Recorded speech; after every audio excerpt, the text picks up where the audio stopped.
नमस्कार, India news Uttar Pradesh Uttarakhand देख रहे हैं आप और आपके साथ मैं हूं अपूर्वा सिंह। बुलेटिन की शुरुआत कर रहे हैं सोनभद्र से आ रही बड़ी जानकारी के साथ, जहां खनन के दौरान खदान में बड़ा हादसा हुआ है। राहत बचाव के लिए रेस्क्यू ऑपरेशन जारी है। रेस्क्यू टीम ने मौके से 2 शव बरामद कर लिए हैं। एडीजी वाराणसी और डीआईजी मिर्जापुर मौके पर पहुंचे हैं। एनडीआरएफ और एसडीआरएफ की टीम भी मौके पर मौजूद है। मलबे में 12 लोगों के दबे होने की आशंका जताई जा रही है, तो रेस्क्यू टीम ने मौके से 2 शव बरामद कर लिए हैं। ये बड़ी जानकारी इस वक्त की आ रही है सामने। सोनभद्र के खनन के दौरान खदान में ये बड़ा हादसा हुआ है, जहां राहत बचाव के लिए रेस्क्यू ऑपरेशन जारी है। रेस्क्यू टीम ने मौके से 2 शव बरामद किए हैं। एडीजी वाराणसी और डीआईजी मिर्जापुर मौके पर मौजूद है।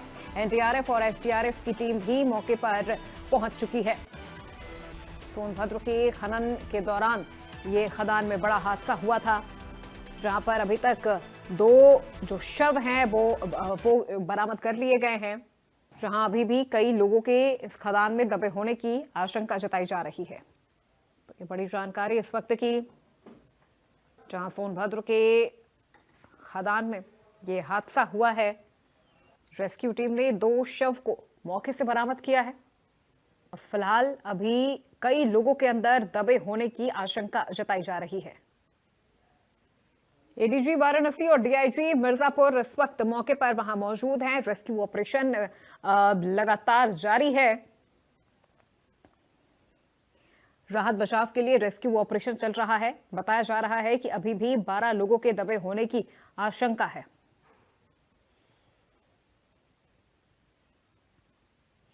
तो ये जानकारी मिल रही है कि अभी भी 12 लोगों के दबे होने की आशंका है इस खदान हादसे में। तो ये बड़ी जानकारी इस वक्त की आ रही है सामने, जहां आपको बता दें कि रेस्क्यू टीम ने मौके से 2 शव बरामद कर लिए हैं। एडीजी वाराणसी और डीआईजी मिर्जापुर इस वक्त मौके पर मौजूद है। रेस्क्यू ऑपरेशन लगातार जारी है। बताया जा रहा है कि जिस तरह से चट्टानें यहां पर गिरी हैं, उन्हें तोड़ने के लिए मशीनों का इस्तेमाल हो रहा है, जिस वजह से थोड़ा वक्त लग रहा है इस रेस्क्यू ऑपरेशन में।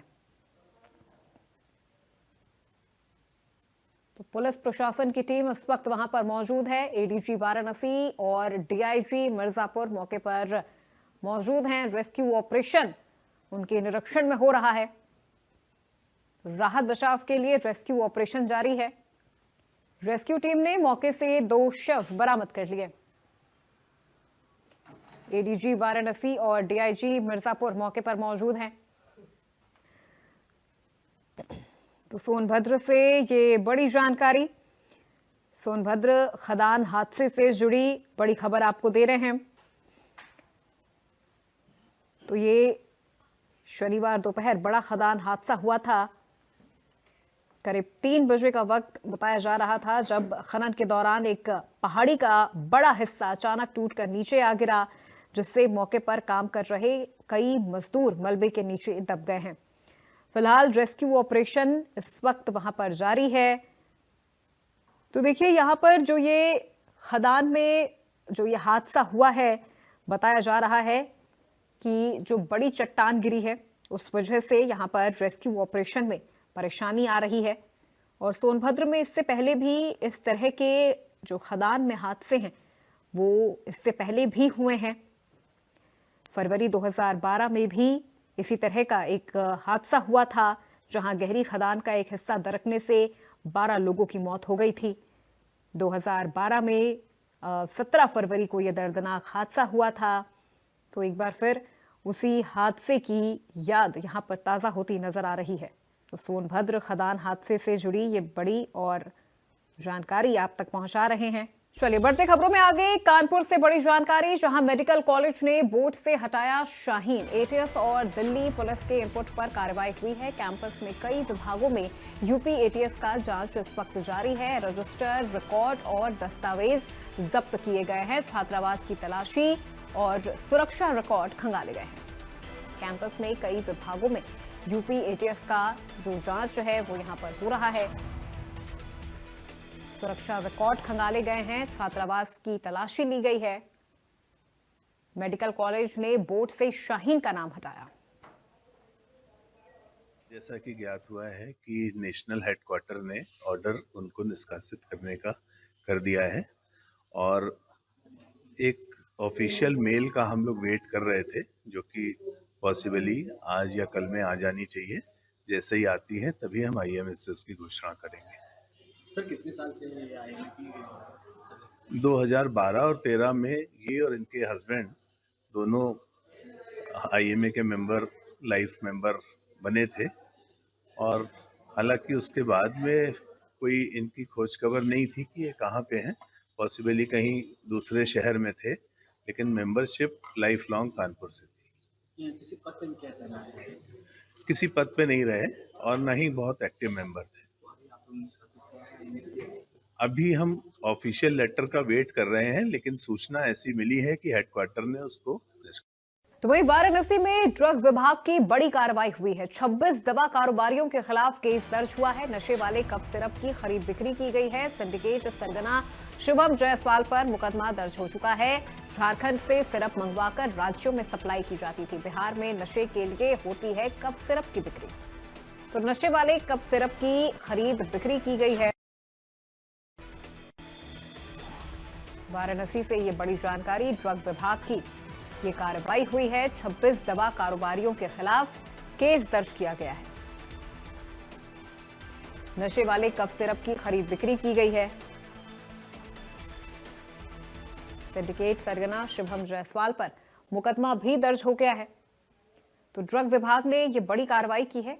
कफ सिरप का इस्तेमाल नशा करने के लिए किया जाता है। नशे वाले कफ सिरप की खरीद बिक्री की गई है। सिंडिकेट सरगना शुभम जायसवाल पर मुकदमा दर्ज हो चुका है। ड्रग विभाग की यह बड़ी कार्रवाई हुई है, जहां 26 दवा कारोबारियों के खिलाफ केस दर्ज हुआ है। नशे वाले कफ सिरप की खरीद बिक्री की गई है। ये बड़ी खबर इस वक्त की आपको दे रहे हैं। सिंडिकेट सरगना शुभम जायसवाल पर मुकदमा दर्ज हुआ है।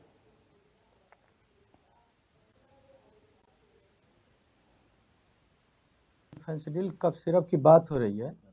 ये खांसी में यूज होती है, लेकिन इसका एक मेन इंग्रेडिएंट जो है कोडीन है, जिसका दुरुपयोग नशे के रूप में हो सकता है।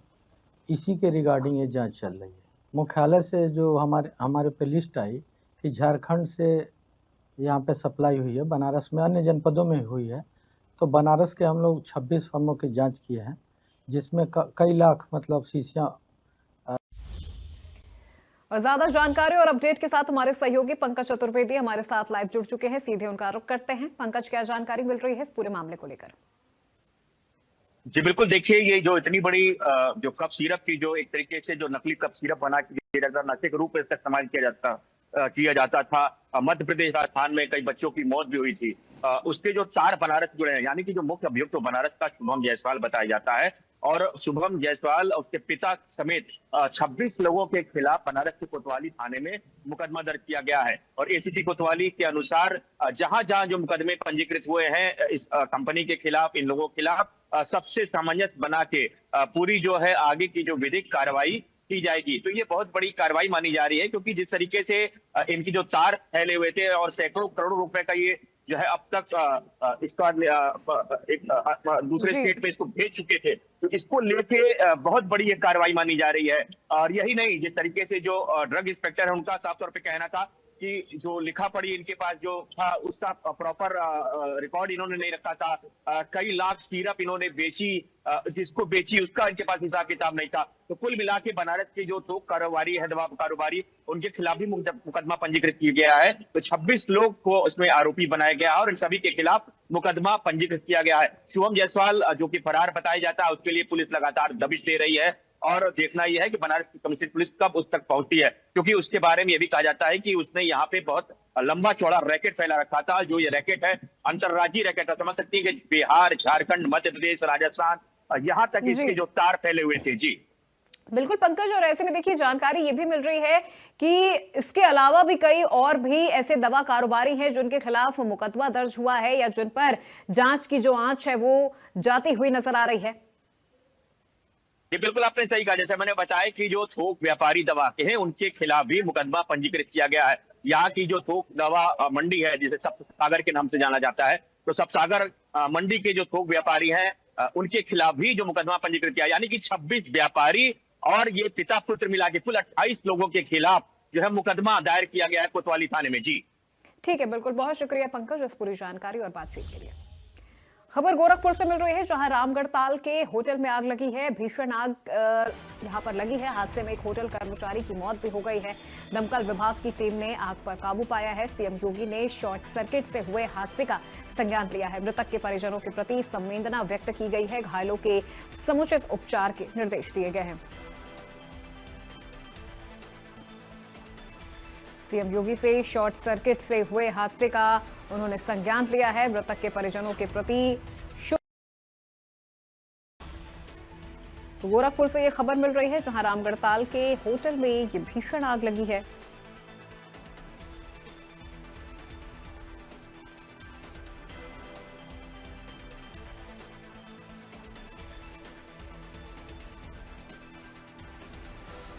बड़ी जानकारी इस वक्त की सामने आ रही है, जहां मृतक के परिजनों के प्रति गहरी संवेदना व्यक्त की गई।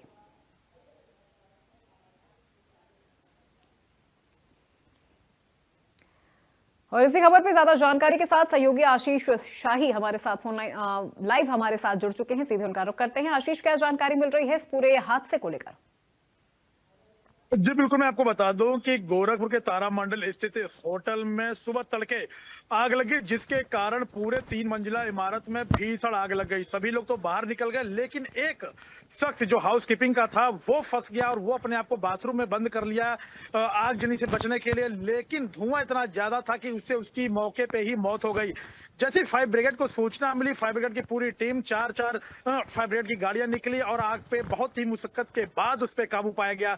लेकिन तब तक एक हाउसकीपिंग के जवान की जान जा चुकी थी। लेकिन जिस तरह से ये भीषण आग लगी है, जिस तरह से गोरखपुर में पॉस एरिया में आग लगी है, अभी भी स्थिति स्पष्ट नहीं है कि आग का कारण क्या है। फिलहाल जो लोग बता रहे हैं कि शॉर्ट सर्किट की वजह से आग लगी है, लेकिन जिस तरह 3 मंजिलों में आग लगी है, शॉर्ट सर्किट से एक साथ 3 मंजिले में आग लगना ये एक सवाल है। लेकिन जिस तरह से फायर ब्रिगेड की टीम को काफी मशक्कत का सामना करना पड़ा, क्योंकि 3 मंजिला बड़ी इमारत में जिस तरह से भीषण आग लगी थी कि ये भयावह रूप देखने को मिलता, जिस तरह तड़के बिल्कुल सुबह सुबह ये घटना घटी गोरखपुर। जी ठीक है, बिल्कुल आशीष, और फिलहाल इस वक्त क्या स्थिति है? क्या चीजें अंडर कंट्रोल है वहां पर? आगजनी पर पूरी तरह से जो ये आग लगी थी उस पर काबू पा लिया गया है? जी बिल्कुल, देखिए कि सुबह ही आग पे काबू पा लिया गया था। लेकिन जिस तरह से धुएं से दम घुटने से एक पुरुषोत्तम नाम के हाउसकीपिंग के जवान के लड़के की मौत हो गई थी, जिस तरह फायर ब्रिगेड के लोग उसे रेस्क्यू करके बाहर निकाले, जैसे उसे हॉस्पिटल ले गए तो डॉक्टरों ने उसे मृत घोषित कर दिया। लेकिन उसी समय 3 से 4 घंटे के बीच में ही आग पे काबू पा लिया गया था। अभी भी फायर ब्रिगेड की टीमें लगी हुई हैं, धुएं उठ रहे हैं, लेकिन कोई भी हताहत अभी नहीं हुई है। लेकिन पूरी तरह से आग पर काबू पा लिया गया है। ठीक है, बिल्कुल, बहुत शुक्रिया आशीष इस पूरी जानकारी और बातचीत के लिए। खबर शाहजहांपुर से है, जहां एसटीएफ और बदमाशों की मुठभेड़ हुई है। मुठभेड़ में एक बदमाश को गोली लगी है। पुलिस ने 3 बदमाश को गिरफ्तार कर लिया है। लूट के मामले में चल रहे थे वांछित। सेहरा मऊ के हरदोई बॉर्डर पर यह मुठभेड़ हुई है। मुठभेड़ में एक बदमाश को गोली लग गई है। यह खबर आ रही है सामने। पुलिस ने 3 बदमाश को गिरफ्तार कर लिया है। लूट के मामले में चल रहे थे वांछित। शाहजहांपुर एसटीएफ और बदमाशों की ये मुठभेड़ हुई है। एसटीएफ और बदमाशों की मुठभेड़ में एक बदमाश को गोली लग गई है। तो पुलिस ने 3 बदमाश को गिरफ्तार कर लिया है।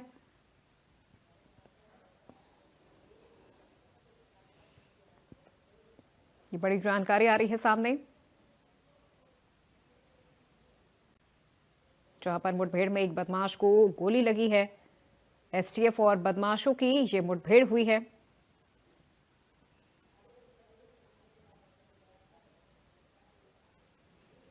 तो पुलिस ने 3 बदमाश को गिरफ्तार किया है।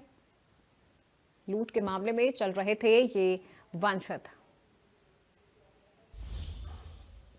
और अगली बड़ी जानकारी कौशाम्बी से है, जहां शेयर मार्केट में निवेश के नाम पर ठगी का खुलासा हुआ है। ये ठग गैंग 3 सक्रिय सदस्य भोपाल से गिरफ्तार किए गए हैं। ठगों ने अब तक 2 करोड़ 56 लाख की ठगी की है।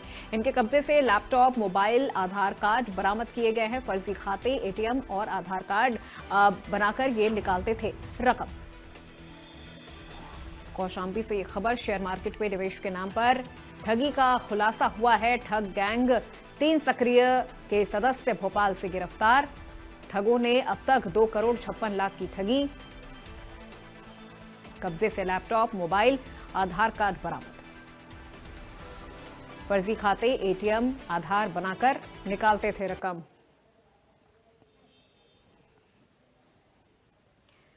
इसी खबर में ज्यादा जानकारी के साथ सहयोगी राकेश सोनकर हमारे साथ लाइव जुड़ चुके हैं। सीधे उनका रुख करते हैं। राकेश, क्या जानकारी मिल रही है इस पूरे मामले को लेकर? ये कब से ये गैंग सक्रिय था और किस तरह से ये लोगों को अपनी ठगी का शिकार बनाते थे? बिल्कुल दादा कि साइबर क्राइम को जो साइबर थाना है उस पर बड़ी सफलता मिली है। इसलिए ये जो ठग पकड़े गए हैं ये मध्य प्रदेश के भोपाल के रहने वाले 3 ठगों को भी पकड़ा गया है, लेकिन मुख्य आरोपी जो है वो फरार चल रहा है। कौशाम्बी के कड़ाधाम क्षेत्र के कृष्णदत्त त्रिपाठी ने एक FIR दर्ज करवाई थी साइबर क्राइम थाने में, जहां पर उन्होंने शिकायत किया था उनको फ्रॉड के जरिए उनके खाते में जो शेयर मार्केट के पैसे लगाने और पैसे को जल्द दुगना मुनाफा देने के लालच में उन्होंने पैसा लगा दिया था खाते में, जिसको लेकर उनके साथ साइबर फ्रॉड हो गया है। शिकायत मिलने के बाद जो साइबर क्राइम है और SP राजेश की इस पर लगातार काम कर रहे थे। 3 लोगों को जो मध्य प्रदेश के भोपाल से गिरफ्तार किया गया और ट्रांजिट रिजॉर्ट में लेकर कौशाम्बी आएगा। उनसे पूछताछ की गई तो उन लोगों ने यही बताया कि जो कारण काम है उनका वही कोई साथी करता था और उन लोगों का खाता खुलवाया था, जिसमें उनको पैसे डालता था और जब पैसे पहुंच जाते तो तुरंत पहुंच जाता था और पैसा निकाल लेता था। उनके पास से कई लैपटॉप, आधार कार्ड और चेकबुक्स भी बरामद हुई है। पुलिस का जो SP कौशाम्बी राजेश ने प्रेस कॉन्फ्रेंस करके जानकारी दी, उन्होंने यही बताया है कि ये बहुत साथी ठग थे। ये यूपी, ये कौशाम्बी का ही मामला नहीं, लगभग 10 राज्यों में इनके खिलाफ मुकदमे दर्ज है। इन लोग अलग अलग जगह में ऐसे ही फ्रॉड करते थे। लगभग 2 करोड़ 60 लाख से ज्यादा की ठगी ये लोग अभी कर चुके हैं। पुलिस इस पर भी जांच कर रही है कि और नकाए और मुख्य आरोपी को पकड़ने के लिए टीम गठित कर दी गई है। जी ठीक है, बिल्कुल, बहुत शुक्रिया राकेश इस पूरी जानकारी और बातचीत के लिए। तो देखिए, हमारे सहयोगी बता रहे थे किस तरह से ये जो आरोपी हैं ये ठगी की वारदात को अंजाम देते थे। इनके कब्जे से बड़ी मात्रा में ATM कार्ड्स भी बरामद हुए हैं और आधार कार्ड भी इनके कब्जे से बरामद कर लिए गए हैं।